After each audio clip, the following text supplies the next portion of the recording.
Hey everybody.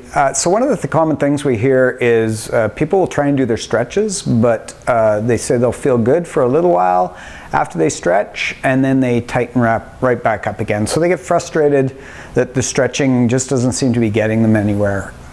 So that speaks to a difference between flexibility and mobility. You see, flexibility is when you stretch, you give the joint a bigger range of motion, and the tissues can actually stretch out and let that joint move. But mobility requires an element of movement control. So the nervous system has to control that new range of motion. So what you might be running into is that when you stretch, you give the joint more range of motion, but that range of motion the nervous system isn't familiar with. So it's actually a bit of a dangerous thing in the sense that now you've given the joint a range of motion, but if the nervous system can't control that new range of motion, it might sense that the joint is vulnerable to injury with that lack of control. So the signaling will actually go back down to tell things to tighten back up into the previous range of motion that it could control.